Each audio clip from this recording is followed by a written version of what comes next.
இந்தியாவுல எந்த தூய்மை பணியாளர் கொஸ்டின் பண்ணாங்க? யாருமே. இது கிட்டத்தட்ட உங்களுக்கு எனக்குமான போராட்டம் இது.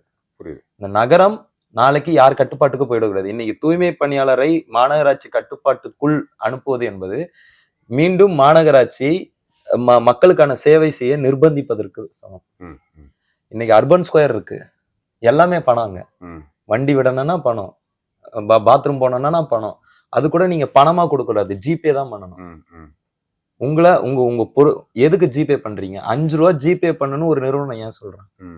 உங்களுடைய டிரான்சாக்ஷன் டீட்டெயில், உங்களுடைய பேங்க் டீட்டெயில், அதை வச்சு நீங்க என்னென்ன பர்ச்சேஸ் பண்றீங்க, நீங்க என்ன பர்ச்சேஸ் பண்றீங்களோ அதை ஒட்டி உங்களுக்கு வந்து கமாடிட்டிஸை அனுப்புறது, உங்களுக்கு வாங்கவே விருப்பம் இல்லைன்னா கூட உங்களை வாங்க வைக்கிறது, லோன் தரேன்னு சொல்றது.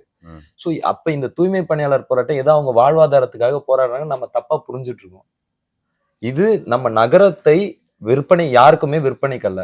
எங்க ஒரு மாநகராட்சிக்கு மொத்தமே 3 பணி தாங்க. ஒரு நகரத்தை சுத்தம் பண்ணுவது, அடிப்படை சுகாதாரத்தை பேணுவது, உள்கட்டமைப்பு சாலைகளை பாருங்க, அதுக்கப்புறம் இந்த கால்வாய்கள்.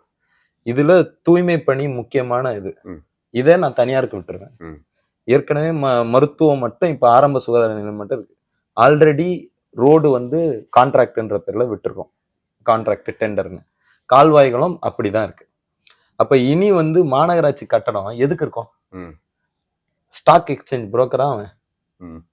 அப்ப அது வந்து என்ன வந்து ஒரு ஸ்டாக் எக்ஸ்சேஞ்ச் மாதிரி டெண்டர் பேசுற இடமா மாறிடுமா?